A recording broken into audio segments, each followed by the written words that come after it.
The screaming wind rattled the windows of my small house like an angry spirit demanding entry. I stood at the kitchen sink, hands submerged in dishwater that had gone cold, staring out at the blizzard that had been howling for 3 hours now. The Montana winter storms were brutal, but this one felt different, more vicious, more personal somehow. My shift at County Memorial didn't start until midnight, still 5 hours away, but already I was dreading the drive. The roads would be treacherous, visibility near zero. Part of me hoped they'd call and tell me to stay home, though I knew they wouldn't. The hospital was understaffed as it was, and with weather like this, there'd be accidents, emergencies that couldn't wait until morning. I dried my hands on a worn dish towel, one of the few things I'd kept after the divorce. James had taken most everything else. Or rather, I'd let him take it. After discovering his affair with his dental hygienist, I'd wanted nothing that reminded me of our 8 years together. This house, isolated and imperfect, was mine alone. Some days that felt like freedom. Other days, like tonight, it just felt lonely. The wind shrieked again, and I heard something else beneath it, a sound that didn't belong. I pressed closer to the window, cupping my hands around my eyes to block the reflection of my kitchen light. Through the swirling snow, I could barely make out the dark shape of the road that ran past my property. Then I saw it, a darker shape against the white, something large and unmoving about 50 yards from my driveway. My breath fogged the glass as I strained to see. Was that a car? An animal? The wind cleared the snow for just a moment, and my heart lurched. A person. Someone was lying in the snow by the side of the road. I didn't stop to think. My nurse's training kicked in immediately. I grabbed my heavy coat from the hook by the door, shoved my feet into my boots without bothering to tie them properly, and snatched the first aid kit I kept in the hall closet.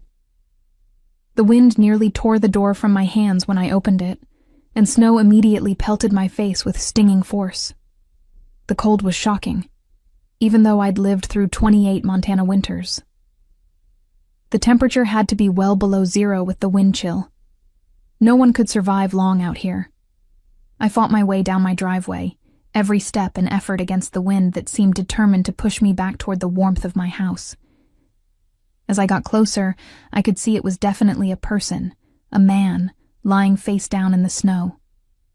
He wore dark clothes, no coat that I could see, and even in the dim light from my porch, I could see blood, too much blood, staining the white snow around him a shocking crimson. "Sir," I called out, dropping to my knees beside him, barely feeling the cold through my jeans. "Sir, can you hear me?" No response. I pressed my fingers to his neck, searching for a pulse, and nearly sobbed with relief when I found one, weak, but present. He was alive, but wouldn't be for long if I left him out here. He was heavy, probably close to 200 pounds of solid muscle, and dead weight besides. I managed to roll him onto his back, and the porch light caught his face. Even covered in blood and snow, I could see he was handsome, probably in his mid-30s, with dark hair and strong features. But what caught my attention more was the wound on his side. His shirt was torn and soaked with blood, and I could see what looked like a bullet hole. A bullet hole. My mind raced. I should call the police, report a shooting. But something made me hesitate. The nearest police station was 30 miles away in town.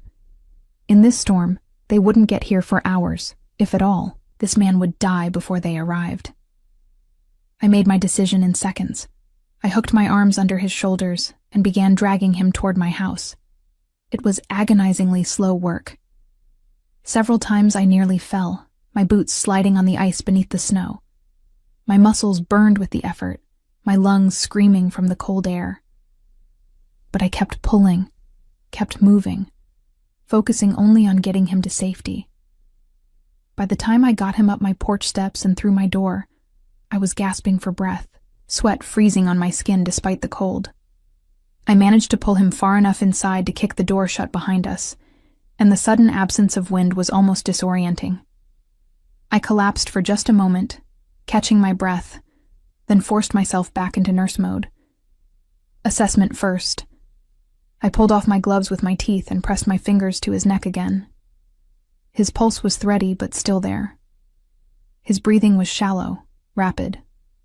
Signs of shock, blood loss. I grabbed scissors from my first aid kit and cut away his shirt, my hands surprisingly steady despite my racing heart. The bullet wound was in his left side, just below his ribs. Through and through, I noted with relief. I could see both entry and exit wounds. That was good. Meant the bullet hadn't lodged inside. But he'd lost a lot of blood. I packed both wounds with gauze, applying as much pressure as I dared. His skin was ice cold beneath my hands, his lips starting to turn blue. Hypothermia was setting in. I needed to get him warm, but first I had to stop the bleeding. "Stay with me," I muttered, more to myself than to him. "Come on, stay with me." I worked quickly, efficiently, falling into the rhythm I'd learned over 7 years as an ER nurse. Apply pressure, check vitals, assess for other injuries. His right wrist was swollen, possibly fractured. Bruising on his face, likely from a beating. But the bullet wound was the immediate concern. After what felt like hours, but was probably only 10 minutes, the bleeding had slowed to a trickle.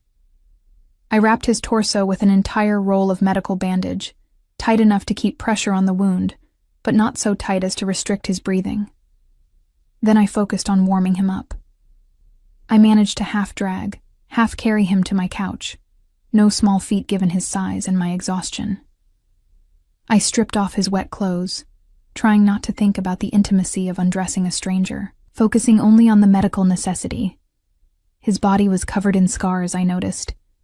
Old wounds that told stories of a violent life. What had this man been through? I covered him with every blanket I owned, then cranked up the heat in my small house until it was almost uncomfortable. His lips were still blue, his skin still dangerously cold. I knew I should probably take him to the hospital, but the storm was getting worse, not better. The wind howled like a wounded animal, and snow piled against my windows in growing drifts. I was trapped here with a wounded stranger, a man who'd been shot, and I had no idea who he was or why someone had tried to kill him. As if summoned by my thoughts, his eyes suddenly opened. They were dark, almost black in the dim light of my living room, and they fixed on my face with an intensity that made me catch my breath. He tried to sit up, and I pressed a hand gently to his chest. "Don't move," I said, using my calm nurse voice. "You've been shot. You've lost a lot of blood. You need to stay still." His hand, surprisingly strong given his condition, gripped my wrist. "Where am I?" His voice was rough like gravel, but there was intelligence in those dark eyes, alertness that surprised me given his injuries. "My house," I answered honestly. "I found you on the road outside. You were bleeding in the snow. I brought you inside." Something flickered in his expression, emotion I couldn't read. "You shouldn't have done that." His grip on my wrist tightened, not painfully, but firm enough that I couldn't pull away. "Do you know who I am?" "No," I admitted, my heart starting to pound. "Should I?" He studied my face for a long moment, as if trying to determine if I was lying. Then, apparently satisfied, he released my wrist, and his hand dropped back to his side. "Better if you don't." "I'm a nurse," I said, trying to keep my voice steady. "I see a wounded person. I help them. It's what I do. I don't need to know who you are." "A nurse." He closed his eyes briefly. "Lucky me." "You were shot," I continued, falling back on clinical detachment. "The bullet went through your side, missed any major organs as far as I can tell. But you've lost significant blood. You probably have hypothermia. Your wrist might be fractured. You need to be in a hospital." "No hospital." His eyes opened again, fixing me with that intense stare. No police. No one can know I'm here. A chill ran through me that had nothing to do with the cold. I have to report gunshot wounds. It's the law. The law, he repeated, and something like bitter amusement crossed his face. The law doesn't apply to people like me. People like him. What did that mean? My mind raced through possibilities. None of them good. Criminal? Fugitive? The scars on his body? The bullet wound? His insistence on secrecy all painted a picture I didn't want to see. I saved your life, I said quietly. I dragged you out of a blizzard and patched you up. The least you can do is tell me your name. He was silent for so long I thought he wouldn't answer. Then, Dominic. Dominic, I repeated. I'm Sarah. Sarah. The way he said my name sent an unexpected shiver down my spine. You should have left me in the snow, Sarah. Why? I asked, even though part of me was afraid of the answer. Because now you're in danger too. His eyes were starting to close again, exhaustion and blood loss pulling him back under. If they find out you helped me, if they know I'm here, they'll come for you. They'll kill you just for being in the same room with me. My mouth went dry. Who will? Who's trying to kill you? But he was already unconscious again, his breathing evening out into the shallow rhythm of sleep. Or maybe shock. I checked his pulse again, relieved to find it stronger than before. The warmth and my amateur medical attention had stabilized him, at least for now. I sat back on my heels, staring at this stranger, this Dominic, who'd brought danger to my doorstep along with his wounds. Every instinct screamed at me to call the police, to get him out of my house. But the nurse in me, the part that had taken an oath to do no harm, couldn't bring myself to throw a wounded man back into the storm. The wind rattled my windows again, and I pulled my coat tighter around myself. I'd made my choice when I dragged him inside. Now I'd have to live with the consequences, whatever they might be. I just hoped I'd survive them. I didn't sleep that night. I couldn't. I sat in the armchair across from the couch where Dominic lay unconscious, watching the rise and fall of his chest, checking his pulse every 20 minutes, changing his bandages twice when blood seeped through. The storm continued its assault on my small house, wind screaming like tortured souls, snow building against the windows until I could barely see out. Around 4 a.m, I finally allowed myself to close my eyes for just a moment. That's when my phone rang, the shrill sound making me jump so violently I nearly fell from the chair. I grabbed it from the side table, my heart hammering. The screen showed my supervisor's name, Linda Chen. Sarah? Linda's voice crackled with static. Are you okay? The roads are completely impassable. We're calling everyone in, telling them to stay home. Don't even try to come in for your shift. Relief washed through me. I'm fine, safe at home. Good, stay there. They're saying this storm won't break until tomorrow afternoon at the earliest. I'll call you when we need you back. After we hung up, I looked over at Dominic. His color was better now, no longer that frightening blue-white. But he was still unconscious, his body fighting to recover from the trauma and blood loss. I needed to keep him stable, keep him alive. And I needed to figure out what to do about him. I heated up some soup, more for something to do with my hands than because I was hungry. As I stood at the stove, stirring mindlessly, I replayed his warning in my mind. They'll come for you. They'll kill you. Who were they? What had this man done to warrant being shot and left for dead in a blizzard? A sound from the living room made me drop the spoon. I rushed back to find Dominic's eyes open again, more alert this time, scanning the room with the practiced awareness of someone used to assessing threats. You're still here, he said, his voice stronger than before. It's my house, I replied, trying for levity and failing. Where else would I be? Smart people would have run by now. He tried to sit up, winced, and pressed a hand to his bandaged side. How long was I out? About 6 hours.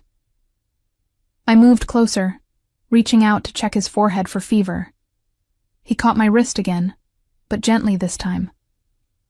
"I'm not going to hurt you," he said, reading the fear I was trying to hide.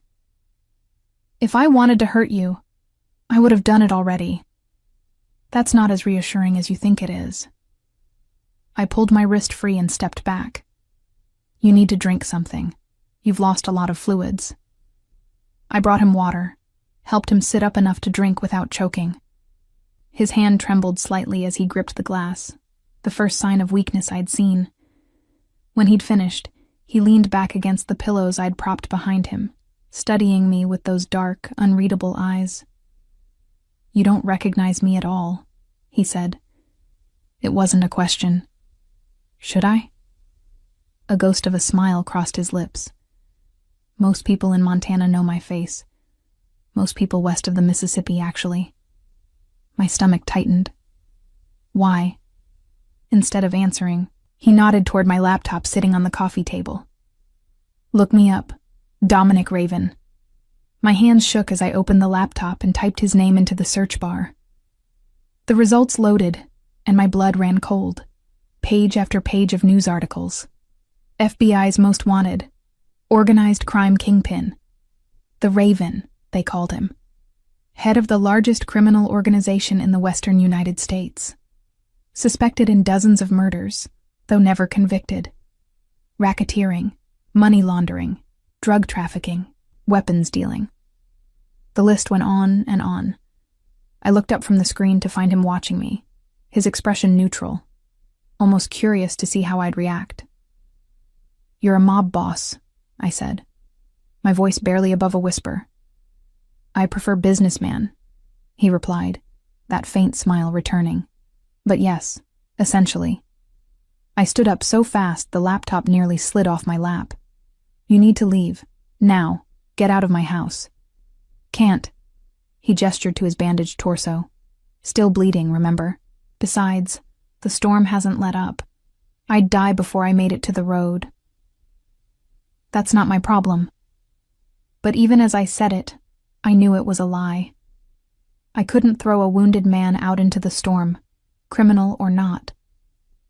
My oath as a nurse wouldn't allow it, and Dominic knew it. I could see it in his eyes. "You're stuck with me, Sarah," he said softly. "At least until the storm breaks. After that, I'll disappear, and you can forget you ever saw me." Just like that. I crossed my arms, trying to project confidence I didn't feel. "You'll just walk away, and no one will ever know I helped you?" "No one will know unless you tell them." His expression hardened. "And if you're smart, you won't. The people who did this to me," he touched his wounded side, "they have resources, connections. If they find out you helped me, they'll assume you know something, that I told you something. They'll come after you." "Who are they?" "Rivals, enemies. Take your pick." He closed his eyes briefly. "I have more than I can count." The wind chose that moment to rattle the windows again, as if emphasizing how trapped we were together. I looked at this man, this dangerous criminal who shouldn't be alive, who I'd saved without knowing what he was. Part of me wanted to demand he tell me everything. Another part, the wiser part, wanted to know nothing at all. "I need to check your bandages," I said finally, falling back on the professional distance of a nurse. "And clean the wound properly. If it gets infected, then I die and your problem solves itself," he finished. "I don't want you to die," I admitted. "I don't want anyone to die, even criminals." Something shifted in his expression, a softness I hadn't expected. "You're too good for this world, Sarah Mitchell." I froze. "How do you know my last name?" He nodded toward my mail on the kitchen counter, visible from the couch, an envelope with my name and address printed clearly on it. "Right." I felt foolish for my moment of panic. Of course he could see my mail. But it reminded me how observant he was, how he missed nothing despite his injuries. I spent the next hour tending to his wounds. The bullet holes were clean, no signs of infection yet, but they needed proper sutures. I'd done field suturing during my training, but never anything this serious outside a hospital setting. My hands were steady as I worked, muscle memory taking over, but my mind raced. This man was a killer. The articles had been clear about that. People had died because of him, because of his orders. Yet here I was, carefully stitching his flesh, trying to save his life. What did that make me? Complicit? A fool? Both? "You're good at this," Dominic observed, watching me work with surprising calm. Most people would have flinched at the needle, but he barely reacted. "I've been a nurse for 7 years," I said, focusing on my stitches. "ER mostly. I've seen my share of trauma." "Why here?" he asked. "You could work anywhere. Better hospitals, bigger cities, better pay." I like the quiet. It was only partially true. I'd moved here after the divorce, wanting to disappear, to start over somewhere no one knew me or my failures. And I'm good in emergencies. Small hospitals need that. "You're wasted here." I looked up sharply. "You don't know anything about me." "I know you dragged a 200-pound stranger out of a blizzard," he said quietly. "I know you patched me up instead of calling the cops. I know you're scared right now, but you're not running. That tells me plenty." His words settled uncomfortably in my chest. I finished the last stitch and bandaged him again, clean white gauze that would probably need changing again in a few hours. "Rest," I instructed. "Your body needs time to heal." "Worried about me, nurse?" There was something almost teasing in his tone. "Worried about what happens if you die in my living room," I corrected. "That's a lot harder to explain than a missing person." He laughed, a rough sound that made him wince and press a hand to his side. "Fair enough." As I gathered the medical supplies, I felt his gaze on me, studying, assessing. It should have made me uncomfortable.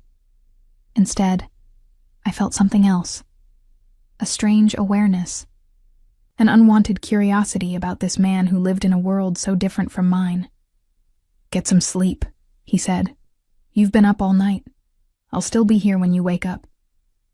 "How do I know you won't just leave?" "Because I can barely stand," he said bluntly. "And because, contrary to what you might think, I keep my word. I said I'd leave when the storm breaks. Until then, you're stuck with me."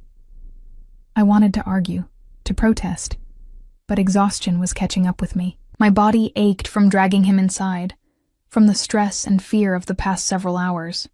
And he was right. He wasn't going anywhere in his condition. "Fine," I said. "But if you so much as think about trying anything—" "You'll what?" He raised an eyebrow. "Call the police? We've established that's not an option for either of us." He had a point. I was harboring a fugitive, whether I'd intended to or not. If the police found out, I could lose my nursing license, maybe even face criminal charges. I'd saved his life, and in doing so, I'd tied my fate to his. I retreated to my bedroom, but left the door open so I could hear if he moved. I lay down on top of the covers, still fully dressed, my phone clutched in one hand. Just in case. Sleep took me under within minutes, a heavy, dreamless sleep born of exhaustion. When I woke, gray afternoon light was filtering through my bedroom window. The wind had finally died down, though snow still fell steadily outside. I sat up, disoriented for a moment, then remembered. Dominic, the wounded mob boss in my living room. I hurried out of my bedroom, half expecting to find him gone despite his promise. But he was still there on the couch, awake and watching the doorway as if he'd been waiting for me to emerge. "Storm's breaking," he observed. "Another few hours and the roads might be passable." "Good." I tried to sound relieved, but the word came out flat. "Then you can leave." "Eager to be rid of me?" eager to get my life back to normal. He laughed again, that rough sound. Normal. That's a nice fantasy. What's that supposed to mean? Before he could answer, his phone, which I'd found in his pocket and placed on the coffee table, began to buzz. He picked it up, glanced at the screen, and his entire demeanor changed. The relaxed, almost playful attitude vanished, replaced by cold calculation. I have to take this, he said, his voice hard. Leave the room. This is my house. Leave the room. There was no mistaking the authority in his voice, the command of someone used to being obeyed instantly. I retreated to the kitchen, but I could still hear his side of the conversation. He spoke in what sounded like Italian, his voice low and rapid. I couldn't understand the words, but I understood the tone, danger, urgency, anger. When he finally ended the call, silence filled the house, a silence somehow more frightening than the storm had been. I emerged from the kitchen to find him trying to stand, his face pale with effort. What are you doing? You'll tear your stitches. I need to leave, now. You can barely stand. You've lost too much blood. They know I'm alive, he said, his jaw tight with pain or anger or both. They know someone pulled me from that road. They're coming to find out who. My blood turned to ice. How? How could they possibly know? Because I'm not answering my phone. Because my GPS went dark in this location. He managed to get to his feet, swaying slightly. Because they know I wouldn't just disappear unless I was either dead or being protected by someone. You need to tell me who they are, I demanded. If someone's coming after me, I deserve to know why. He looked at me for a long moment, something like regret crossing his features. Viktor Kozlov, Russian mob. I've been undermining his operations for months, taking his territory, his men. He decided to eliminate the problem. By shooting you and leaving you in a blizzard. By having his men ambush my car, shoot me and dump me on a back road where no one would find me until spring. He pressed a hand to his side, his stitches clearly causing him pain. But you found me. And now Kozlov knows someone did. He'll send people to investigate, to find anyone who might have seen something. I live alone, I said, trying to convince myself as much as him. No one knows you're here. How would they even find this place? They'll canvass every house on this road, every property within miles of where I was found. And when they talk to you, they'll know you're lying. Trust me, they're good at spotting lies. Fear clawed at my throat. What do I do? You run, he said bluntly. Pack a bag, get in your car, and drive as far from here as you can. I can't just leave my life behind. Better your life than your life. He moved toward the door, each step clearly agonizing. I'm sorry, Sarah. I never meant for you to get caught up in this. Wait. I grabbed his arm, feeling the tension in his muscles even through his borrowed shirt. If I run, won't that make me look guilty? Make them think I know something? He paused, considering. Probably. So running won't help. Staying won't help. Either way, I'm a target. Welcome to my world, he said grimly. We stood there, inches apart, the reality of the situation settling over us like a shroud. I'd saved his life, and in doing so, I'd marked myself for death. There was no going back, no undoing what I'd done. Then, I guess you're not leaving after all, I said quietly. What? If they're coming here anyway, you might as well stay. You said it yourself, you can barely walk. Where exactly were you planning to go? I have people. Safe houses. They'll come get me. How long until they can get here? In this weather? He didn't answer, which was answer enough. You stay until you're strong enough to actually stand a chance. I continued, surprised by my own boldness. And in the meantime, you tell me everything I need to know to keep myself alive when your Russian friends come knocking. Dominic studied me with those dark eyes, respect and something else flickering in their depths. You're either very brave or very stupid. Probably both. I helped him back to the couch, supporting more of his weight than I wanted to admit. But I'm a nurse. I'm trained to handle crisis situations. So sit down, stop trying to be a hero, and tell me what I'm up against. He sank back onto the couch with a grimace. You're going to regret helping me. I probably already do, I admitted. But it's too late now. So start talking. And as the storm finally began to break outside, Dominic Raven told me exactly what kind of danger I'd brought into my home. Dominic talked for hours, and with every word, the life I'd known crumbled a little more. He started with the basics. The structure of his organization, his legitimate businesses that served as fronts, the network of loyalty and fear that kept it all functioning. Then he moved on to Viktor Kozlov, the Russian who'd been trying to muscle into Dominic's territory for the past 2 years, escalating from business interference to outright warfare. 3 months ago, Kozlov made his move, Dominic said, shifting on the couch to find a more comfortable position. The pain medication I'd given him was making him drowsy, loosening his usual careful control. Tried to take over my shipping operations in Seattle. Lost $20 million in product when I burned his warehouses to the ground. You burned. I couldn't even finish the sentence. Empty warehouses, he clarified, catching my expression. I'm not a monster, Sarah. I had them evacuated first. No casualties. How generous, I said, unable to keep the sarcasm from my voice. In my world, it was. His eyes met mine, challenging me to understand.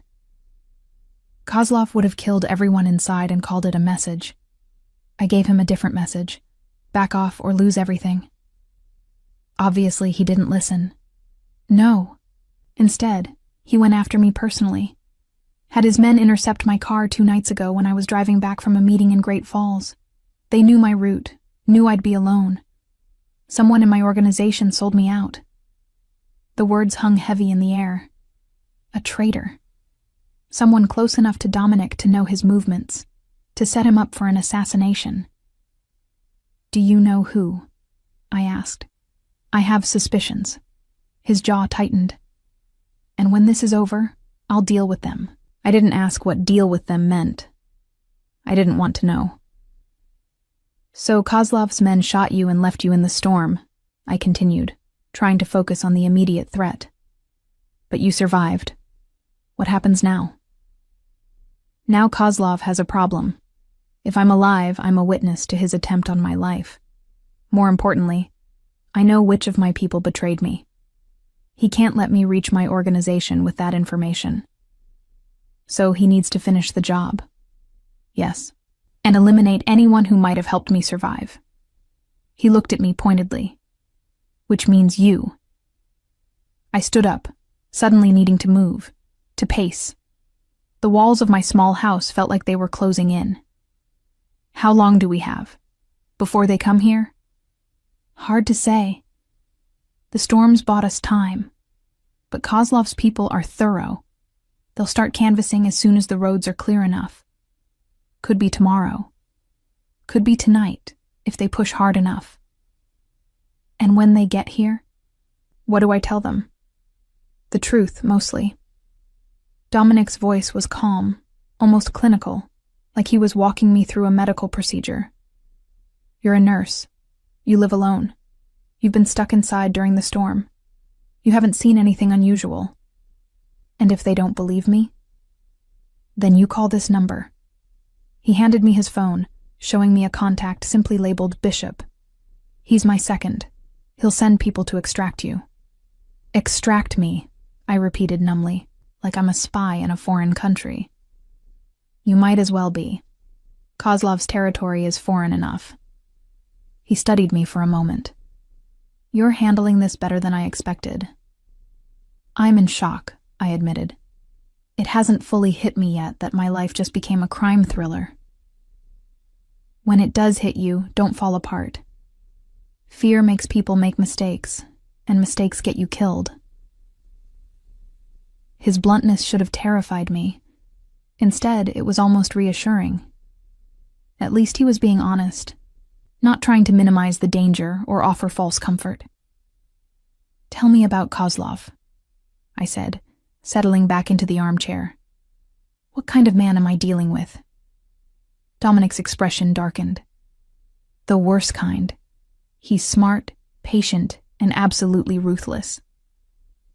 He came up through the Bratva in Moscow, made his bones during the gang wars of the 90s, survived when others didn't by being more brutal than his enemies could imagine." "You mean he's a killer?" "We're all killers in this business, Sarah. The difference is Kozlov enjoys it, takes pleasure in causing pain. I've seen what he does to people who cross him." He paused, something almost like emotion crossing his face. "It's not quick. It's not clean. And he makes sure there's an audience." My hands were shaking. I clasped them together in my lap, trying to hide it. "And his men? The ones who might come here?" "Ex-military, most of them. Spetsnaz, Russian special forces. They'll be armed, well-trained, and under orders to find out what happened to me. If they think you know something, they'll take you. Question you properly." "Torture, you mean?" "Yes. No hesitation, no softening of the truth. They'll torture you until you tell them everything you know, then kill you to eliminate the witness." I stood up again, my legs suddenly unsteady. This was insane. 24 hours ago, my biggest problem was loneliness and a job that barely paid the bills. Now I was caught in a mob war, marked for death by Russian assassins. "I need air," I said, heading for the door. "Don't." Dominic's voice stopped me. "Don't go outside. From this moment on, you need to act exactly as you normally would. Any deviation from routine will be noticed, remembered. And right now, would you normally go outside in this weather?" He was right, of course. I never went outside during storms unless I had to. I forced myself to step back from the door, to breathe slowly, to center myself the way I did before handling a critical patient in the ER. "How do you live like this?" I asked quietly. "Always looking over your shoulder, never knowing who to trust." "You get used to it." But something in his voice suggested he never really had. "And you find things worth protecting, people worth protecting. That makes it bearable. Do you have family?" "Had." The single word carried volumes of pain. "My brother was killed 5 years ago. Rival gang, revenge for something I'd done. My sister moved to Italy with her kids after that. Safer there. I'm sorry. Don't be. I knew the risks when I took over my father's organization.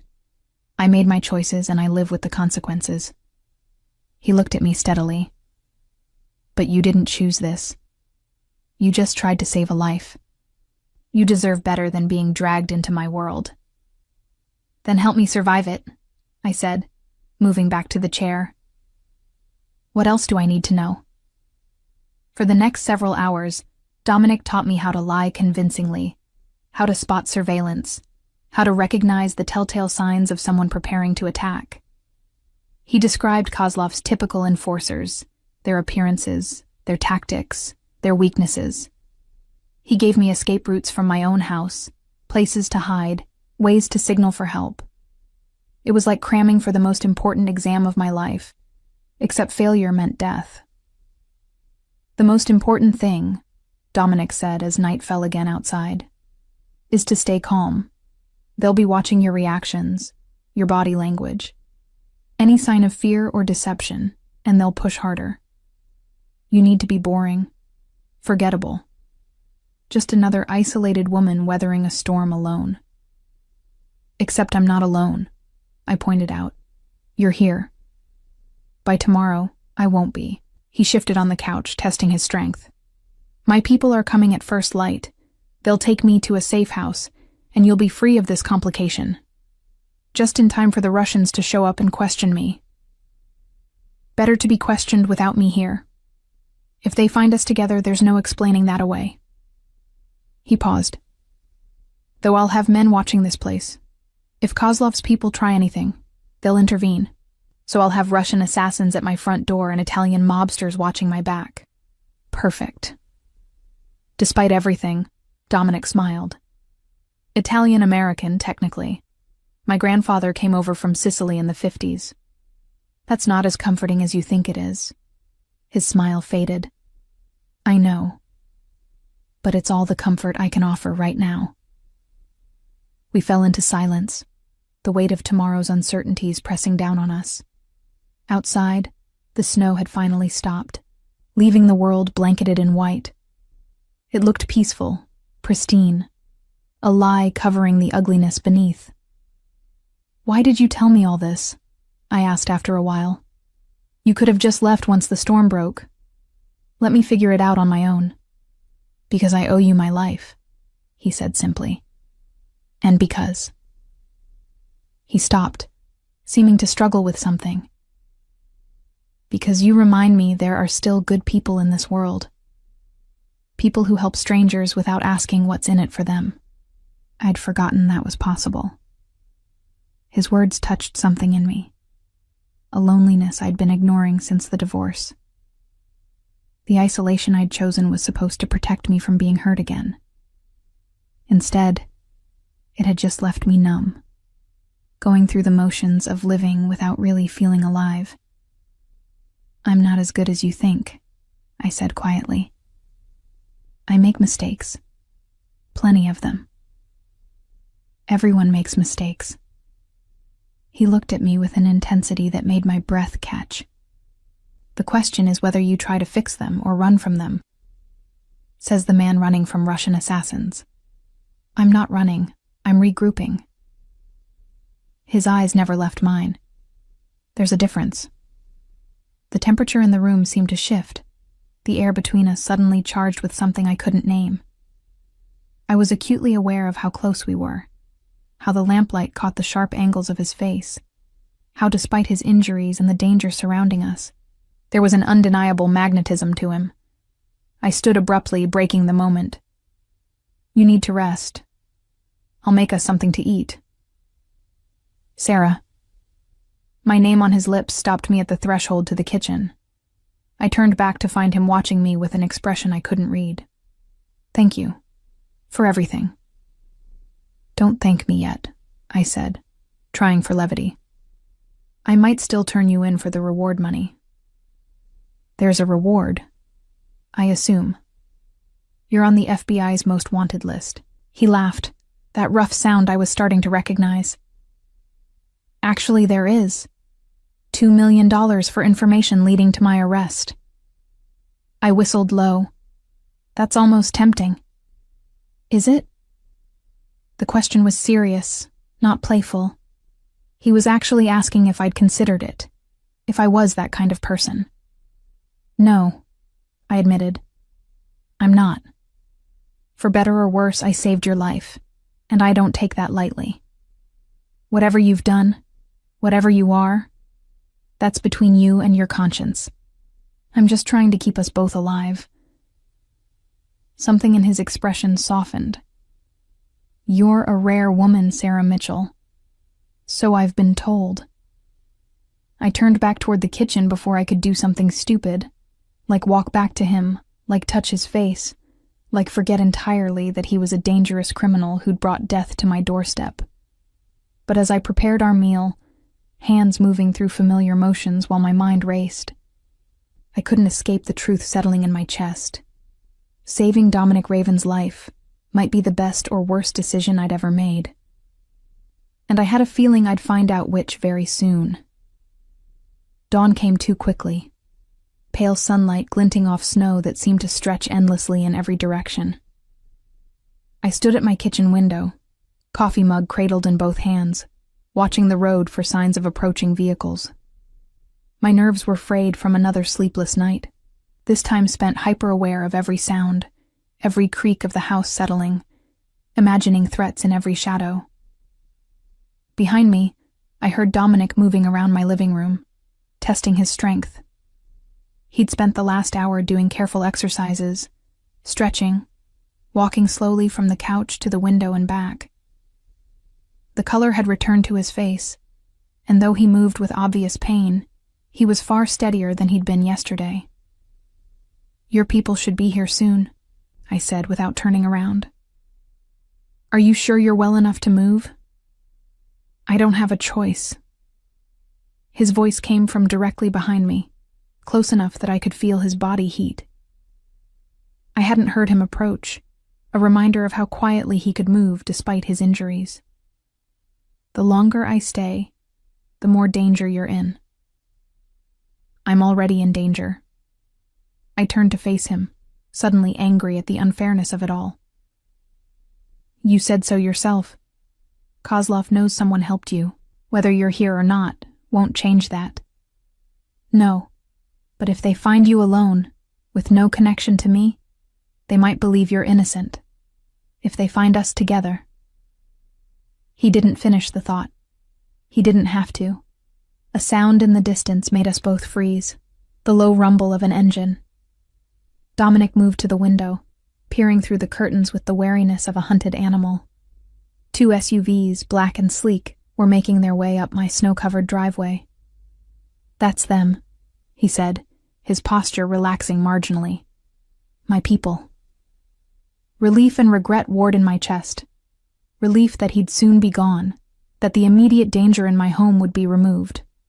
Regret that I'd never know what happened next, whether he survived, whether Kozlov eventually found him, whether I'd survive what was coming. The SUVs stopped in front of my house, and 4 men emerged, all wearing dark clothing, all moving with the same predatory grace as Dominic. The one who'd been driving the first vehicle approached my door, knocked 3 times, paused, then twice more. Some kind of signal. Dominic opened the door, and I got my first look at his world beyond the abstraction of news articles and his descriptions. These weren't businessmen. They were soldiers, hardened and dangerous, the kind of men most people cross the street to avoid. "Boss." The leader, a broad-shouldered man with graying hair and cold blue eyes, looked Dominic over with barely concealed concern. "Christ, they said you were dead." They were almost right.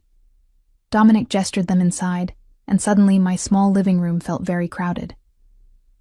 "Bishop, meet Sarah Mitchell."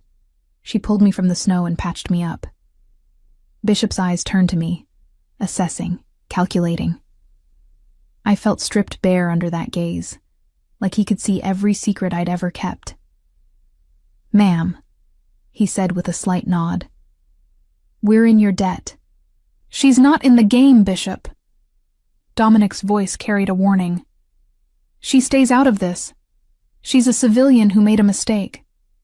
"A mistake that saved your life," I corrected, stung by the dismissal. "A mistake that put you on Kozlov's radar," Dominic shot back. "Don't romanticize it." Before I could respond, one of the other men spoke up, a younger guy with a scar running down his left cheek. "We need to move, boss. Intel says Kozlov's people are already in the area, going door to door." My stomach dropped. "How close?" "They hit the Hendersons' place an hour ago, about 5 miles down the road." Bishop pulled out his phone, showing me a map with red dots marking locations. "They're being thorough. They'll be here by this afternoon, maybe sooner." "Then we need to get you out of here now," Dominic said to me. "What? No. This is my home." Which they already know about. He turned to Bishop. "Get her to the safe house in Kalispell. Keep her there until this blows over." "I'm not going anywhere," I protested. "If I disappear right before Kozlov's men show up, that'll look even more suspicious." "She's right," Bishop admitted reluctantly. Running now would confirm their suspicions. Dominic's jaw tightened, frustration clear in every line of his body. "Then what do you suggest?" We leave her here to face Kozlov's interrogation team alone? We leave her here with protection, Bishop said. Hidden protection. 2 men watching the house from a distance. If things go sideways, they intervene. And if Kozlov's men spot them first, they won't. Bishop's voice carried absolute certainty. Marco and Tony are the best we have. They'll be invisible. Dominic looked at me, something like desperation in his eyes. You don't have to do this. You could disappear right now. Start over somewhere Kozlov would never find you. With what money? I asked practically. I have maybe $3,000 in savings. That wouldn't get me far, and I'd be looking over my shoulder for the rest of my life. I took a breath, steadying myself. Besides, I'm tired of running. I ran from my marriage when it fell apart.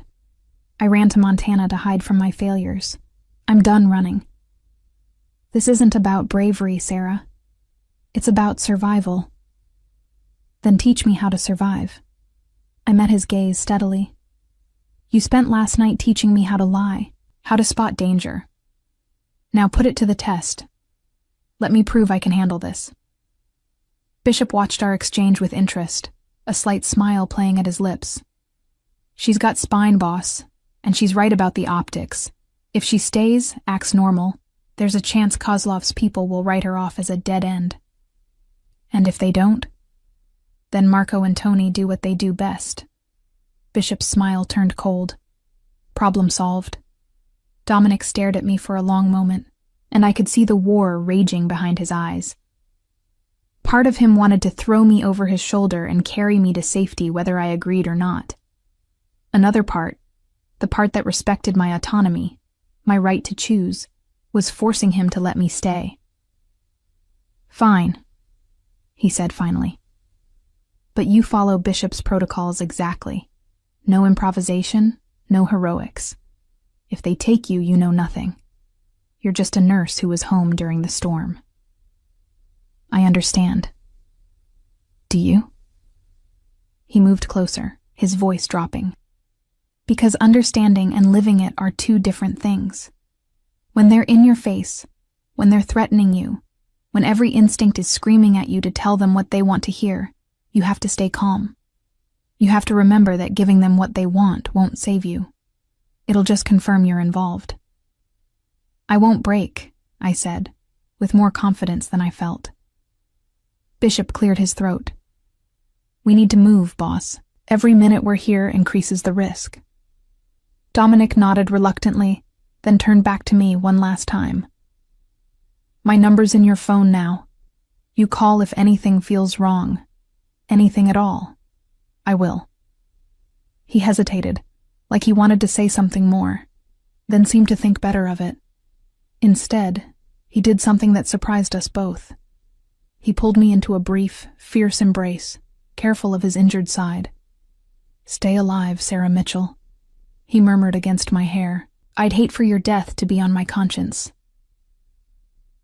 Then he was gone, following his men out to the waiting SUVs. I watched from the window as they loaded him into the second vehicle, watched as both SUVs navigated carefully down my driveway and disappeared around the bend. The house felt impossibly empty without him.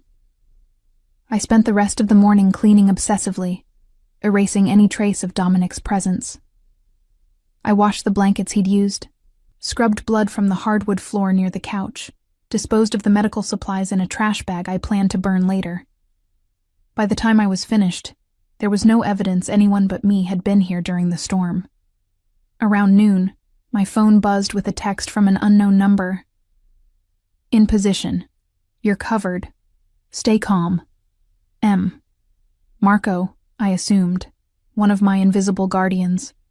The knowledge that armed men were watching my house should have been comforting. Instead, it just reminded me how surreal my life had become in less than 48 hours. I made lunch, though I could barely eat. I tried to read, to watch television, to do anything that would make me seem like a woman simply passing time after a storm. But my nerves were stretched tight, every sound making me jump, my eyes constantly drawn to the window and the road beyond. At 2:47 p.m., I saw them. Two vehicles, not SUVs like Dominic's people had driven, but a pickup truck and a sedan, both dark-colored and nondescript. They moved slowly up the road, stopping at each house. Through my window, I could see figures emerging, knocking on doors, having brief conversations with my neighbors. My heart hammered against my ribs. This was it. The moment I'd been dreading and preparing for since Dominic had first warned me. I forced myself to breathe slowly, to center myself the way I did before a crisis in the ER. I could do this. I'd face screaming patients, grieving families, life and death decisions made in seconds. I could face a few questions from dangerous men.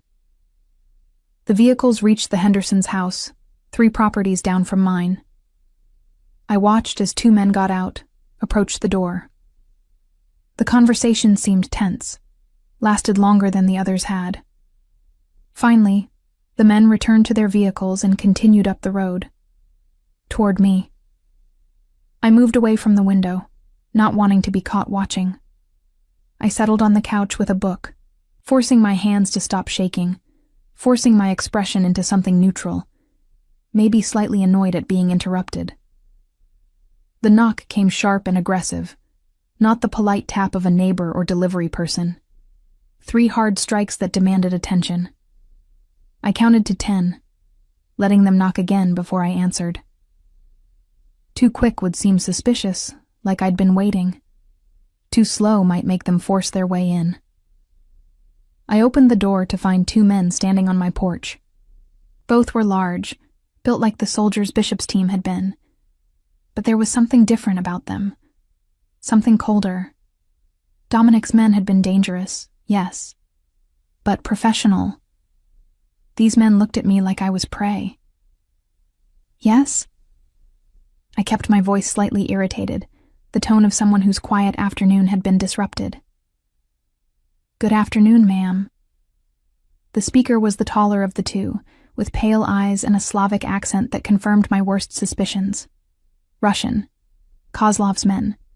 We're looking for someone who may have been in the area during the storm. Have you seen anyone unusual? Anyone who might have been lost or injured? During the storm? I frowned, playing confused. I've been stuck inside for 2 days. Haven't seen anyone. You live here alone? The second man, stockier with a shaved head, was already looking past me into my house, his eyes scanning for anything out of place. Yes. Just me.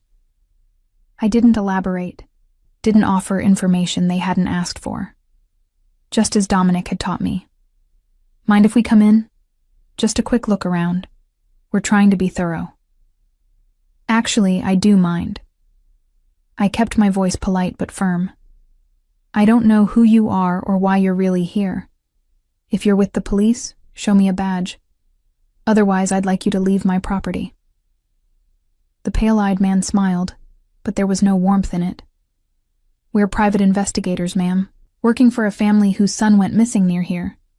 We just want to make sure he didn't seek shelter during the storm. Like I said, I haven't seen anyone. Now, if you'll excuse me. The stocky one moved suddenly, his boot wedging in the door before I could close it. It'll just take a minute, miss. We won't touch anything. My pulse spiked, but I forced myself to stay calm. This was a test, I realized. They were pushing to see how I'd react, whether I'd panic or fold. I said no. I met his eyes without flinching. You can either leave now, or I can call the sheriff and report you for trespassing and attempted home invasion. Your choice. For a long moment, we stood there in a silent standoff. Then the pale-eyed man put a hand on his partner's shoulder, pulling him back. Of course, ma'am. We apologize for the intrusion. But his eyes never left mine, studying, assessing. If you do see anyone, or remember anything unusual, would you give us a call? He handed me a card with a phone number, no name, no company affiliation. Sure. I took the card without looking at it. They started to leave, but the pale-eyed man paused at the bottom of my porch steps. That's a lot of medical supplies for someone who lives alone. You a nurse or something? My blood ran cold. How did he know about the medical supplies? Had they been watching the house before they knocked? Had they seen me disposing of the trash earlier? ER nurse, I answered, keeping my voice steady. Old habits. I like to be prepared for emergencies. Smart. He smiled that cold smile again. You never know when someone might need help.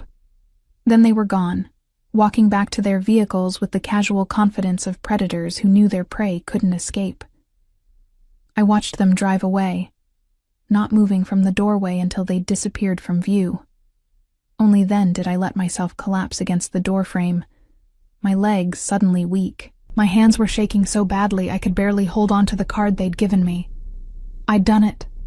I'd faced them, lied to them, sent them away. But I knew this wasn't over.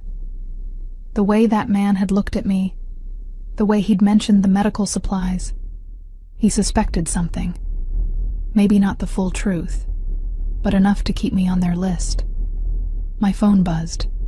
A text from the same unknown number. You did good. They're gone for now. Stay alert, I typed back with trembling fingers. They knew about the medical supplies. The response came quickly. We know. Stay inside. Don't answer the door again tonight. I locked the door, checked every window, closed all the curtains. Then I sat on my couch in the growing darkness, alone but not alone, protected by men I'd never met, hunted by others who saw me as a loose end that needed tying up.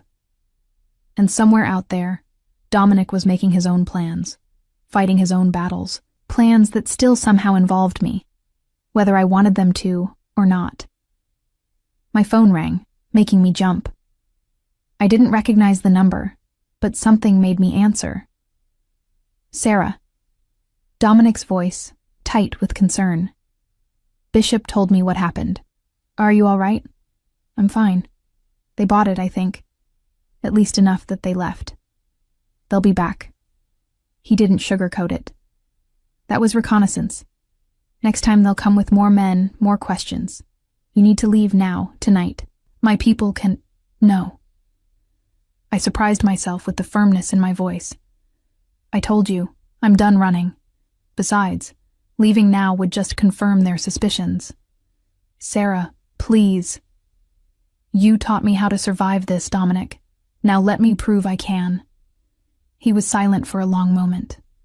When he spoke again, his voice was rough with emotion he couldn't quite hide. You're the most stubborn woman I've ever met. I'm a nurse, I reminded him. Stubbornness is a job requirement. A sound that might have been a laugh. Bishop's men will stay on you, round-the-clock protection. If anything changes, if they come back, you call me immediately. I will. And Sarah? A pause. Thank you. For not breaking. For being strong enough to face them. I had a good teacher. After we hung up, I sat in the darkness of my living room, thinking about how much had changed in 2 days. I'd gone from lonely and numb to terrified and hyper-alive. I'd saved a criminal's life, and in doing so, had somehow found a purpose I'd been missing since the divorce. I was in danger, yes, real, immediate danger. But I was also fighting back, refusing to be a victim, refusing to let fear dictate my choices. And somewhere in all of this, I'd formed a connection with a man who should have been nothing but a patient, nothing but a complication. A connection that scared me almost as much as the Russian assassins did. Because Dominic Raven was dangerous in ways that had nothing to do with his criminal empire. He was dangerous because he saw me, really saw me, in a way no one had in years. Because when he looked at me, I didn't feel invisible anymore. And that, I was beginning to realize, might be the most dangerous thing of all. 3 days passed in a strange limbo. I returned to work at the hospital, Bishop's men following at a discreet distance, their presence a constant reminder that my life was no longer entirely my own. The Russians didn't return to my house, but I felt them watching, waiting, gathering information. Dominic called every night, ostensibly to check on my safety, but our conversations gradually evolved into something else. Something neither of us seemed willing to name. We talked about my work, his childhood in Brooklyn, my failed marriage, his complicated relationship with his father's legacy. We talked about everything except the obvious, that with each passing day, the distance between us felt less like safety and more like loss. On the fourth night, he asked me to meet him. "It's not safe," I protested, even as part of me thrilled at the prospect of seeing him again. "Nowhere's safe right now," he countered. "But this is as close as I can offer. There's a cabin about 40 miles north of you. Completely isolated, secure. My men will bring you." "Why?" I asked. "Why risk it?" A long pause. "Because I need to see you. Because—" He stopped, seeming to struggle with the words. "Because you're in this mess because of me, and I can't just leave you to face it alone. You deserve answers. Real answers. Not the sanitized version I gave you that first day." 2 hours later, I was in the back of an SUV, Marco driving in careful silence while Tony, the scarred one, rode shotgun. The winter night was clear and cold, stars brilliant in the unpolluted Montana sky.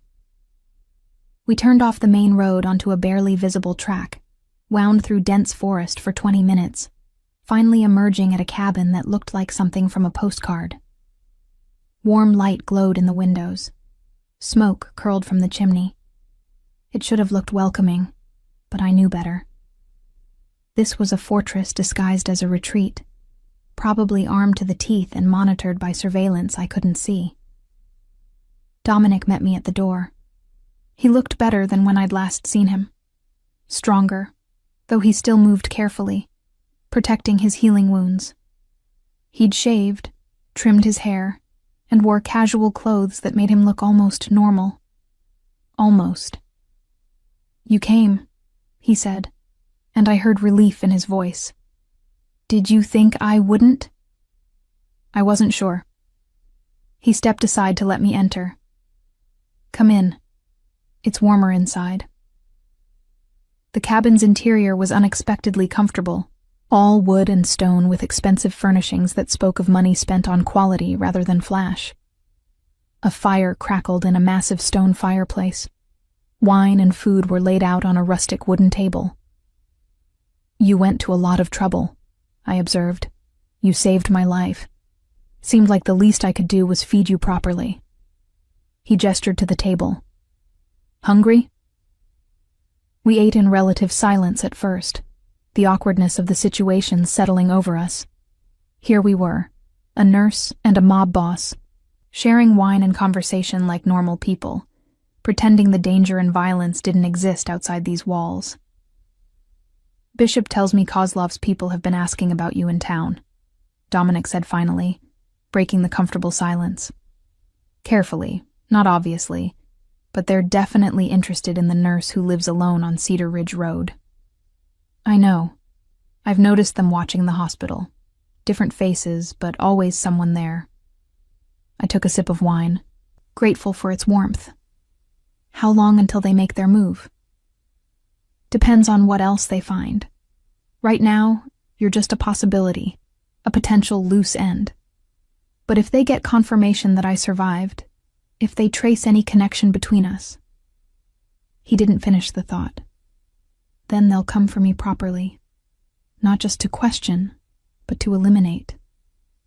"Yes." His hands tightened on his wineglass. "Which is why I'm offering you a way out. Complete protection, a new identity, relocation to anywhere in the world you want to go. I have resources, Sarah. I can make you disappear so thoroughly even Kozlov would never find you." "And in exchange?" "Nothing." He met my eyes. "No strings, no obligations. Just my way of trying to fix the disaster I brought into your life." I studied him across the table, this complicated man who'd somehow become central to my thoughts in such a short time. "You really mean that, don't you? You'd just let me go, set me up with a new life. never see me again. If that's what you want, yes. And if it's not what I want? Something flickered in his eyes, hope warring with caution. Then we need to talk about what comes next. Because there's something I haven't told you. Something about why I was really on that road the night you found me. My pulse quickened. I'm listening. He stood, moving to stare into the fire, his back to me. The meeting I was coming from in Great Falls, it wasn't business as usual.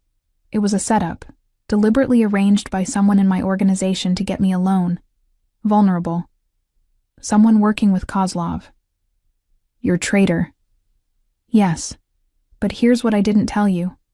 I knew it was a setup. I went anyway, because I needed to know who it was, needed them to reveal themselves. The bullet wound, being left in the storm, that was the price of confirmation. I stared at his back, trying to process this.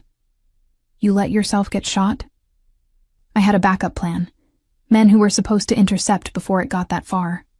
But Kozlov had more people in place than we anticipated. My backup was delayed, and suddenly I was bleeding out in a snowstorm. He turned to face me.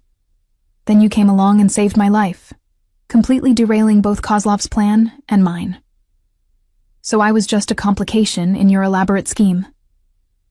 At first, maybe. But then. He moved back to the table, sat down, his eyes never leaving mine. Then I got to know you. Your strength, your compassion, your stubborn refusal to be intimidated. And I realized you weren't a complication. You were a variable I hadn't accounted for. One that changed everything. Dominic, let me finish. He reached across the table, his hand covering mine. I've spent 10 years in this life, Sarah. 10 years building power, making deals, eliminating threats. I'm good at it. Too good. And somewhere along the way, I forgot there was anything else. Any other way to live. And now? Now I'm sitting across from a woman who risked her life to save a stranger. Who faced down Russian killers with nothing but courage and quick thinking. Who makes me want things I thought I'd given up on. His thumb traced circles on the back of my hand. Now I'm realizing that maybe power and control aren't the only things worth fighting for. My heart was hammering so hard I was sure he could hear it. What are you saying? I'm saying I'm giving you a choice. A real one. He squeezed my hand gently. Option 1. I disappear you. New life. New identity. You're safe and free and we never see each other again. Option 2. You stay. Help me finish this war with Kozlov, and when it's over, we see if this thing between us is real or just adrenaline and proximity. You're asking me to choose between safety and... I couldn't finish the sentence. And me. He said it simply, without embellishment. I know it's insane. I know you barely know me. That everything about this is wrong. But I can't let you go without giving you the choice. Without letting you know that you've become important to me. More important than you should be. I should have laughed. Should have chosen option 1 without hesitation. Safety, freedom. A normal life far from bullets and bodyguards and Russian assassins. It was the rational choice. The smart choice. But I'd been playing it safe since the divorce. Playing it safe, staying numb, living half a life in the Montana wilderness. And it had left me empty, going through motions without really feeling anything. Until Dominic Raven had crashed into my life and woken me up. What would option 2 actually look like? I asked, surprising myself. Practically speaking. Hope flared in his eyes, quickly controlled. You'd stay in your house for now, maintain your normal routine, but with full protection. My men would be with you every moment. When Kozlov makes his move, and he will, we'll be ready. We'll use his attack to draw him out. Finish this once and for all. Using me as bait. With your consent and full knowledge, yes. I won't lie to you about the risks, Sarah. It's dangerous. There's a real chance something could go wrong. that my protection might not be enough. If you choose this path, you need to know exactly what you're getting into. I pulled my hand back, stood up, needing space to think. I moved to the window, stared out at the dark forest surrounding the cabin. Out there, somewhere, Kozlov's people were hunting.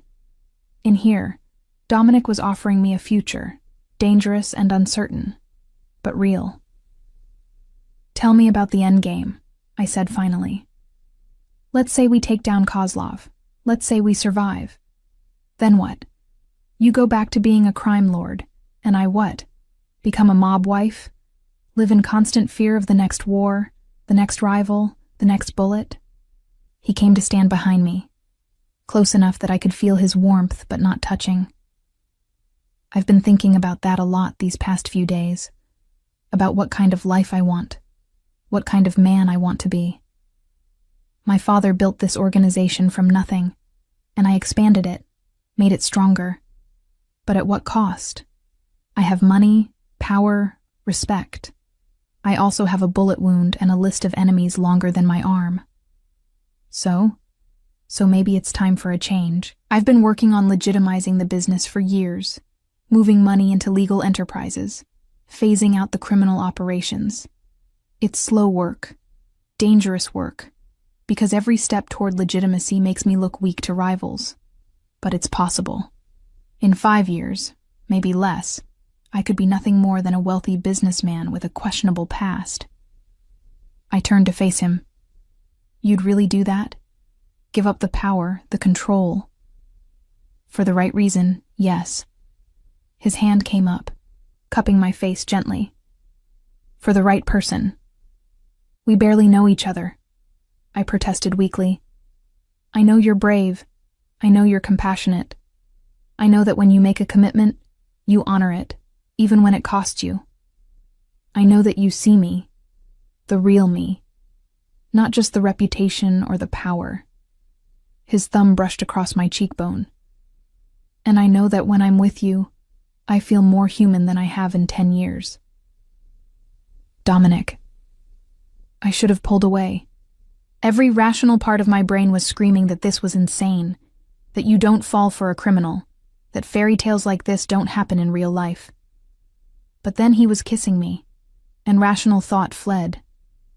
His lips were warm, demanding but gentle, and I found myself kissing him back with an intensity that surprised us both.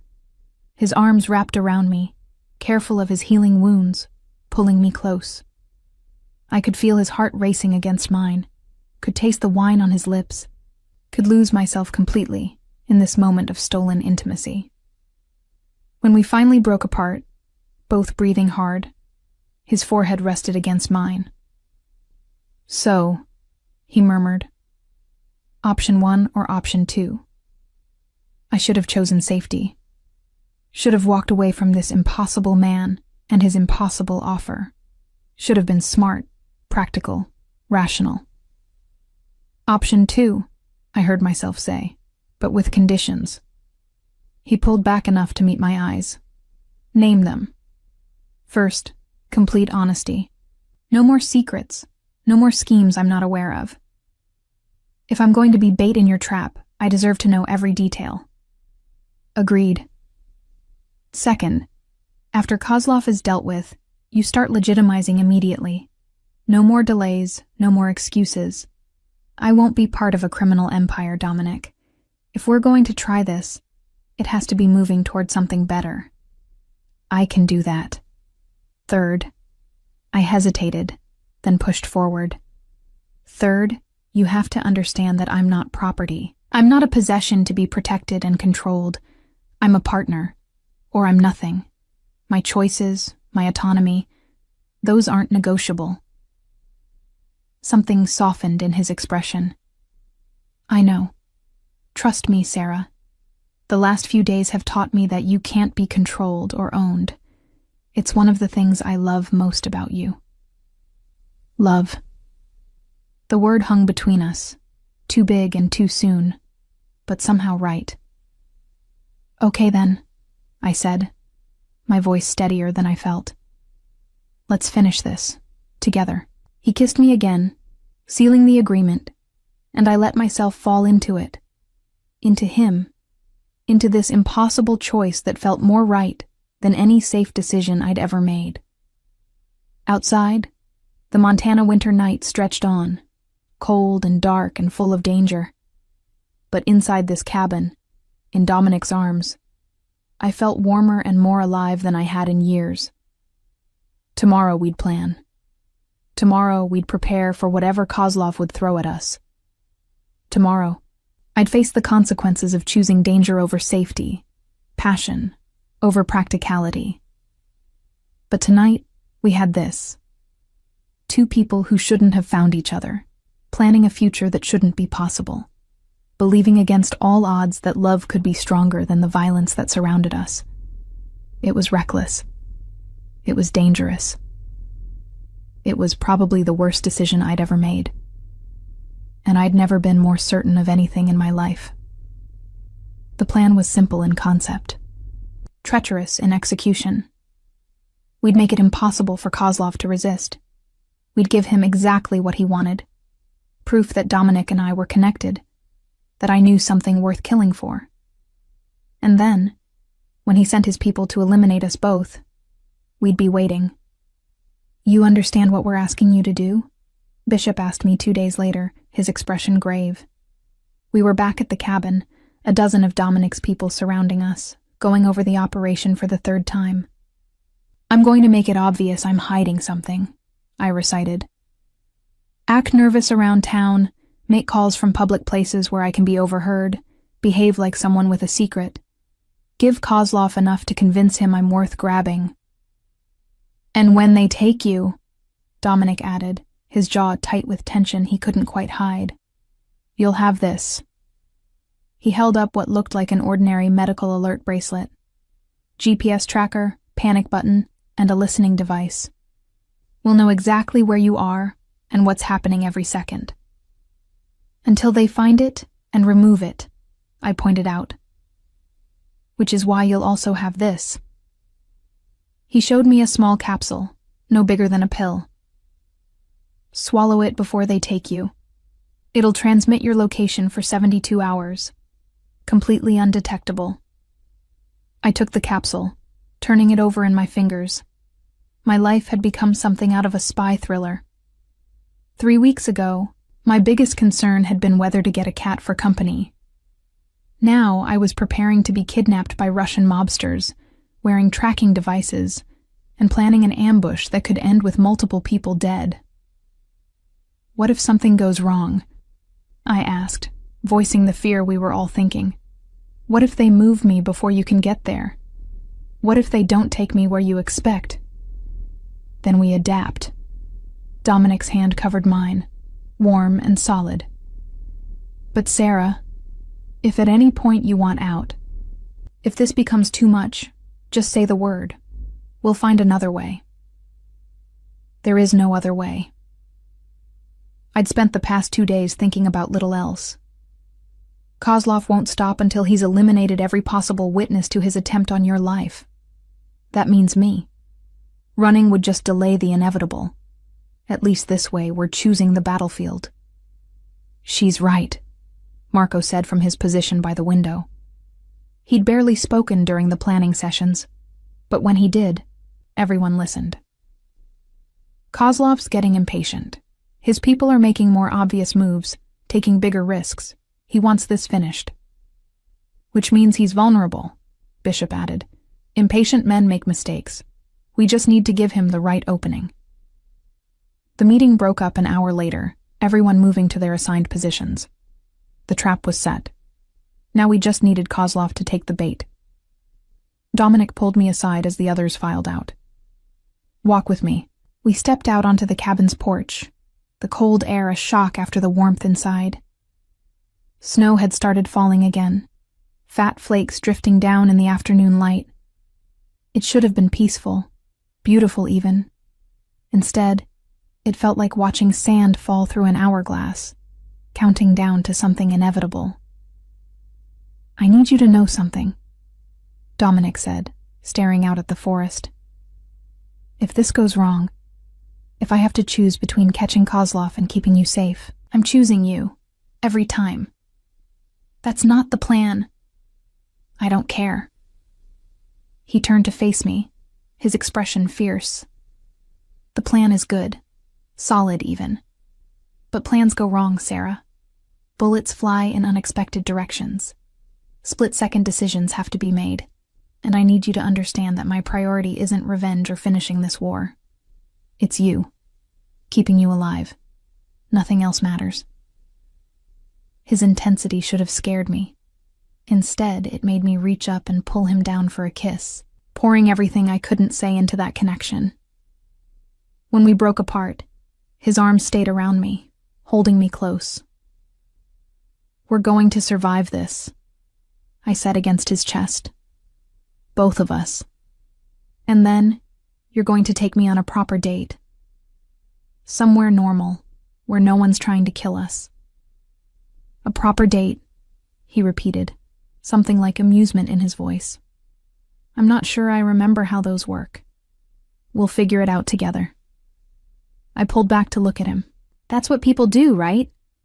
When they're trying to build something real? So I've heard.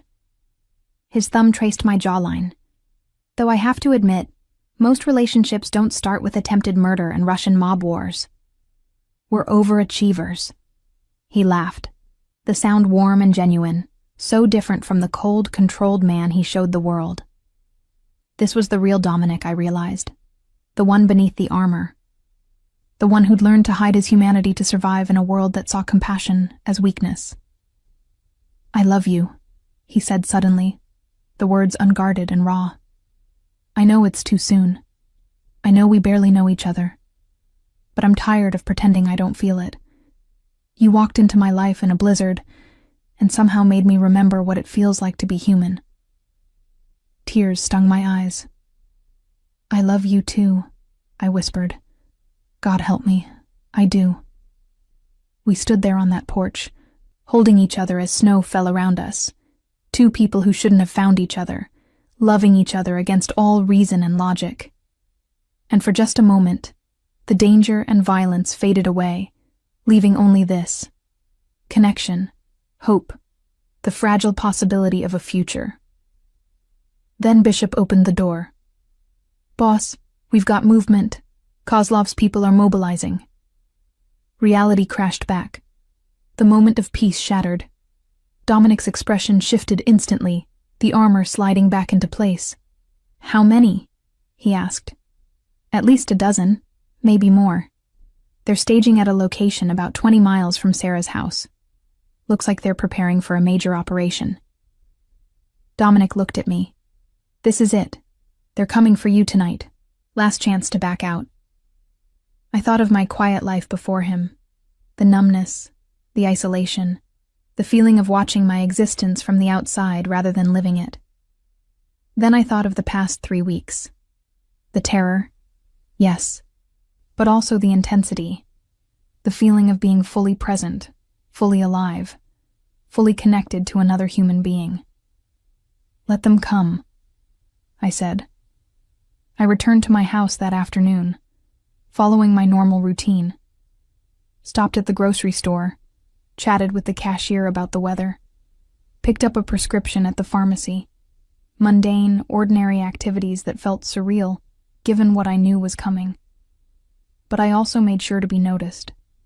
Made calls from my cell phone in public places, speaking in low, worried tones about needing to leave town soon. Asked my neighbor casually if she'd noticed anyone watching the neighborhood. Small things, deliberate things, designed to paint me as someone with secrets, someone worth investigating. By the time I reached my house at dusk, I knew they'd taken the bait. I could feel eyes on me, could sense the net tightening. Marco and Tony were positioned a quarter-mile away, hidden but ready. Another team was staged 5 miles out. Bishop coordinated from a mobile command center. And Dominic. Dominic was somewhere close, refusing to be anywhere else despite the risk. I went through my evening routine, turning on lights, making dinner I couldn't eat, trying not to jump at every sound. The tracking capsule sat in my pocket, ready to swallow at the first sign of trouble. The bracelet was on my wrist, its panic button hidden beneath a decorative cover. At 8:47 p.m., my power went out. Not just my house, the whole road. Someone had cut the lines. My heart hammered as I pulled out my phone, the screen's glow the only light in sudden darkness. I pressed the panic button on the bracelet, then swallowed the capsule, washing it down with water I poured in the dark. Then I waited. The sound came from my back door, subtle but distinct. Someone picking the lock, moving with professional efficiency. I stayed where I was at the kitchen table, hands visible, making no sudden moves that might trigger a nervous finger on a trigger. The door opened. 3 figures entered, moving with tactical precision, weapons drawn and equipped with flashlights that cut through the darkness. The beams found me, pinned me in place. "Sarah Mitchell?" The voice was familiar, the pale-eyed Russian from before. "You're going to come with us. Make noise, resist, and we'll kill you right here. Cooperate and you might survive this." "Where are we going?" I asked, proud that my voice barely shook. "Somewhere private. Somewhere we can talk properly about your guest during the storm." He smiled, cold and predatory. "Yes, we know about Dominic Raven. We know you saved him. Now you're going to tell us everything he told you, where he is, what he's planning. And if you're very lucky, we'll make your death quick afterward." 2 of them grabbed my arms, zip-tying my wrists in front of me with practiced efficiency. A hood was pulled over my head, blocking out even the flashlight beams. I fought down panic, focused on breathing, on remembering that I wasn't alone, that Dominic's people were tracking me, that this was part of the plan. They dragged me outside, the cold air hitting me even through the hood. I heard a vehicle door open, felt myself being shoved inside. The door slammed. The engine started. We were moving. I tried to track the turns, the time, anything that might help. But after the first few minutes, I was lost. They'd driven for maybe 20 minutes when the vehicle finally stopped. I was pulled out, marched across what felt like gravel, then inside a building that echoed with our footsteps. The hood was yanked off. I blinked in the sudden light, trying to orient myself. We were in what looked like an old warehouse, mostly empty except for a few scattered crates and a single chair positioned in the middle of the space. Bright work lights had been set up, creating harsh shadows. And standing near the chair, watching me with cold calculation, was a man I instinctively knew was Viktor Kozlov. He was smaller than I'd expected, maybe 5'8", with iron gray hair and the kind of face that revealed nothing. But his eyes, pale gray and absolutely devoid of warmth, held a cruelty that made my blood run cold. "The nurse who saved Raven's life," he said, his accent thicker than his men's. "Interesting. Tell me, do you make a habit of rescuing criminals from snowstorms?" "I make a habit of trying to save lives," I replied, forcing strength into my voice. "That's what nurses do. Noble." He moved closer, circling me like a shark, but misplaced in this case. "Do you know how many people Dominic Raven has killed? How many lives he's destroyed?" "Do you know how many you've destroyed?" I countered. His hand moved faster than I could track, backhanding me across the face hard enough that I tasted blood. My ears rang from the impact, but I forced myself to stay upright, to meet his eyes without flinching. "You have spirit," he observed. "That's good. Makes it more interesting. Sit."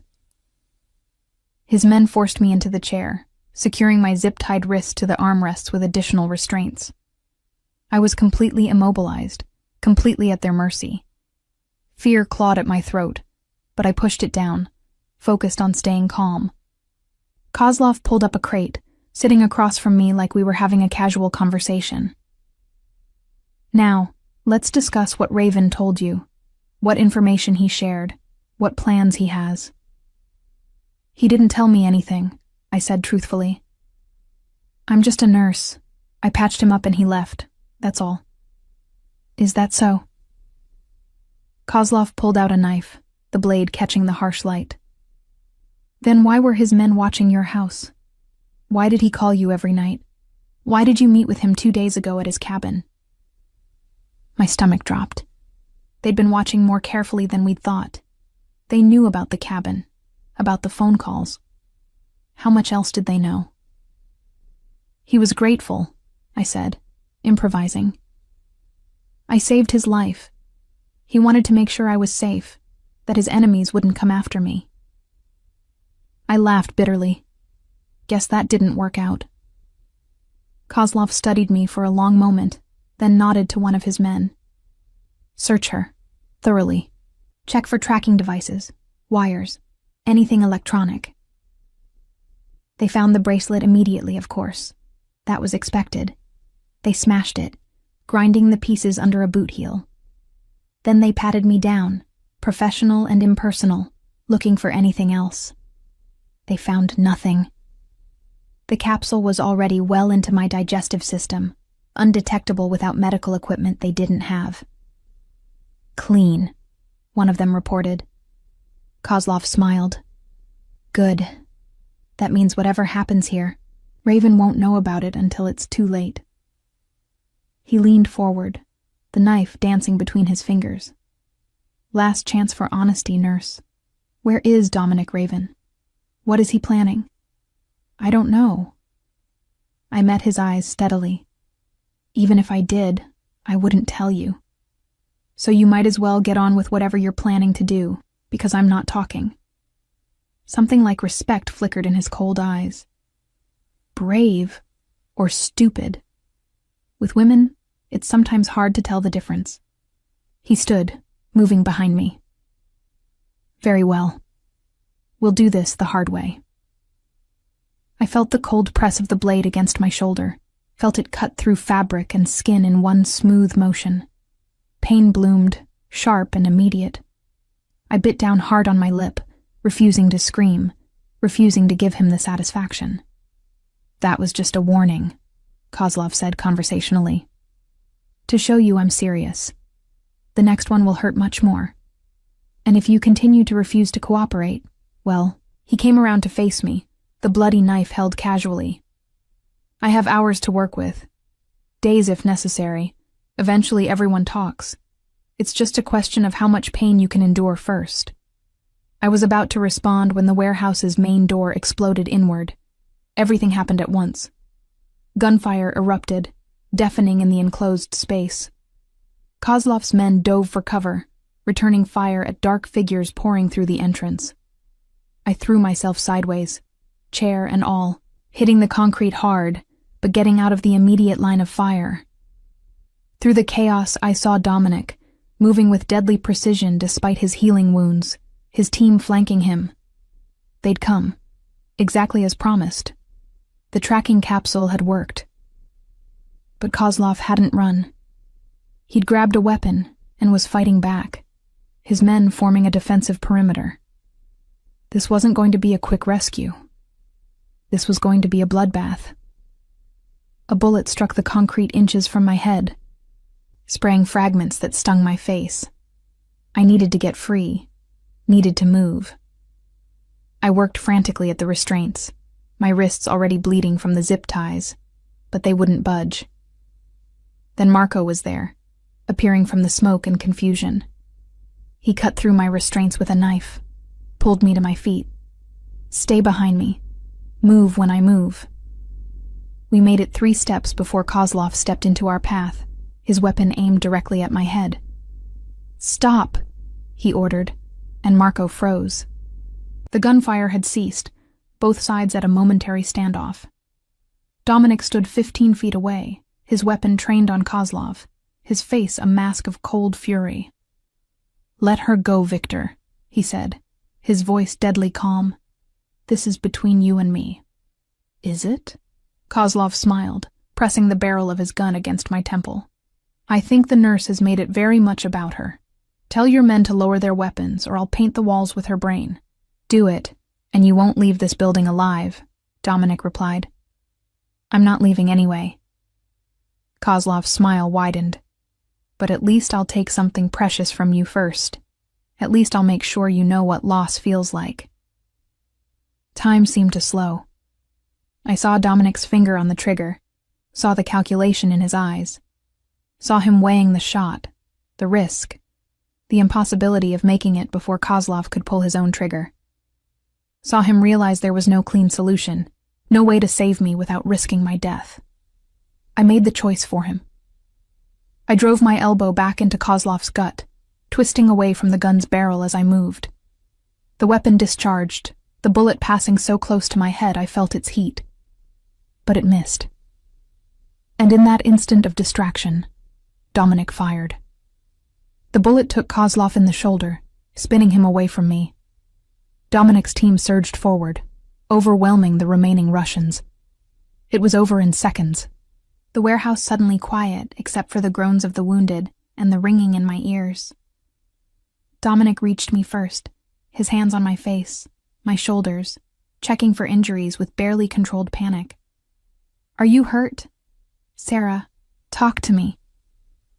I'm okay, I managed, though I was shaking so hard I could barely stand. I'm okay. He pulled me against him, holding me like he'd never let go. I could feel his heart hammering, could feel the tremors running through him that matched my own. We'd survived. Against all odds, we'd actually survived. Kozlov was on the ground, Bishop standing over him with a weapon trained on his head. The Russian was still conscious, blood spreading from his shoulder wound, his expression one of bitter rage. It's over, Victor, Dominic said, not releasing me. Your people are dead or captured. Your organization in Montana is finished. You're finished. You think killing me solves anything? Kozlov spat. I have people everywhere. They'll come for you. For her. For everyone you care about. No, Dominic said calmly. They won't. Because I'm giving them a choice. Work for me, or leave Montana entirely. Your empire here is mine now. And the first order I'm giving is that Sarah Mitchell is off limits. Anyone who touches her, anyone who even looks at her wrong, answers to me.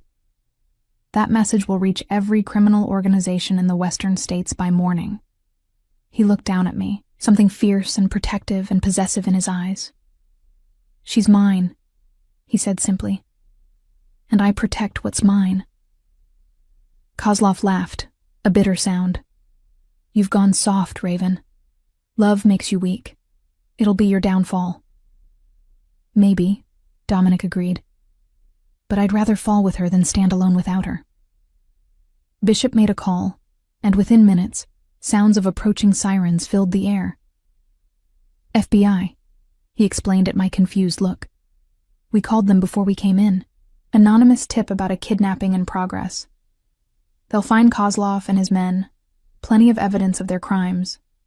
Let the law handle him for once. And us? I asked. We were never here. He smiled slightly. Ghost in and ghost out. It's what we do. By the time the FBI arrived, we were long gone, disappearing into the Montana night. Marco drove while I sat in the back with Dominic, his arm around me, my head on his shoulder, both of us too exhausted for words. It was over. Really, truly over. Kozlov would spend the rest of his life in federal prison. His organization was scattered, leaderless. The threat had ended. And somehow, impossibly, I'd survived. Where are we going? I asked finally. Home, Dominic answered. Your place first, so you can pack. Then somewhere warm. Somewhere with beaches and sunshine and no Russian mobsters. That sounds perfect. We can stay as long as you want, he continued, his hand finding mine, our fingers intertwining. Week, month, year. Take time to figure out what comes next. I know what comes next, I said, surprising myself with my certainty. You start legitimizing your business, like you promised. I keep being a nurse because I'm good at it and I love it. And we build a life together. A real one. Outside of all this darkness. That simple? That complicated, I corrected. It won't be easy. You'll have enemies who won't forgive you for going legitimate. I'll have family and friends who won't understand why I'm with you. We'll have to work for this, fight for this. But yes, that's what comes next. He was quiet for a moment. When he spoke, his voice was rough with emotion. I don't deserve you, Sarah Mitchell. Probably not, I agreed, squeezing his hand. But you're stuck with me anyway. I saved your life, remember? That makes you my responsibility. His laugh was warm and genuine. Is that how it works? According to some ancient tradition I just made up, yes. We drove through the Montana night, leaving violence and danger behind, heading toward something new. Something uncertain, yes, but also full of possibility.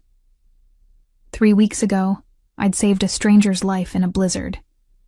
In doing so, I'd saved my own life in ways I was only beginning to understand. I'd found purpose, passion, and a love I'd never expected. The road ahead wouldn't be easy. Dominic's past would cast long shadows. Building trust would take time. Creating a legitimate life from a criminal empire would take years. There would be setbacks, challenges, moments when we'd wonder if we'd made the right choice. But as I sat there in his arms, feeling the steady beat of his heart against mine, I knew with absolute certainty that we'd face it all together. Because some loves are worth fighting for, worth risking everything for, worth believing in even when logic says it's impossible. And ours, born in blood and snow and desperation, was one of them. 6 months later, I stood on the beach at sunset, watching waves roll in from the Pacific, my toes digging into warm sand. The Montana winter felt like a lifetime ago, like something that had happened to someone else. Dominic emerged from our rented house, 2 glasses of wine in hand. He'd kept his promise, spending the past 6 months methodically legitimizing his business holdings, selling off criminal operations, reinvesting in legal enterprises. It was slow work, dangerous work, but he was doing it. For me. For us.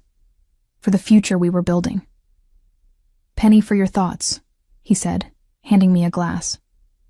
Just thinking about how strange life is, I answered, accepting the wine. How one choice, one moment, can change everything. Regrets? There was vulnerability in the question, a fear he rarely showed. Not even one. I turned to face him. This man who'd been a stranger, then a patient, then an impossible complication. And finally, the love I never saw coming. Though I am wondering, when you're going to make an honest woman of me. He laughed, reaching into his pocket. Funny you should mention that. The ring was simple, elegant, perfect. A diamond that caught the sunset light, surrounded by smaller stones that might have been sapphires. He dropped to one knee in the sand, looking up at me with eyes that held everything we'd survived, everything we'd built, everything we still hope to create.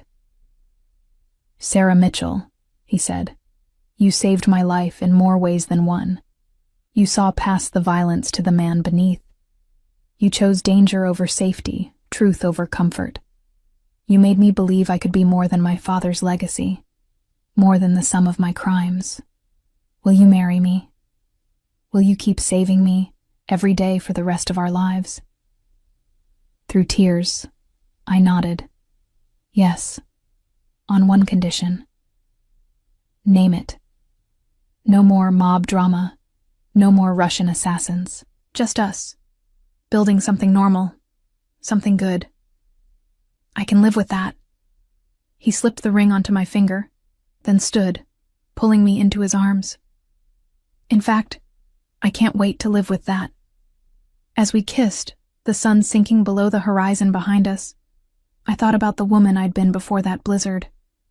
Lonely, numb, playing it safe. And I thought about the woman I'd become. brave, alive, willing to risk everything for love. Sometimes the best things in life come from the worst circumstances. Sometimes you find your future in the last place you'd think to look. Sometimes you have to walk through darkness to find the light. And sometimes you just have to be crazy enough to drag a wounded stranger out of a snowstorm and see where the choice takes you. For me, it had taken me here, to a beach at sunset, wearing an engagement ring, planning a future with an ex-mob boss who'd become the love of my life.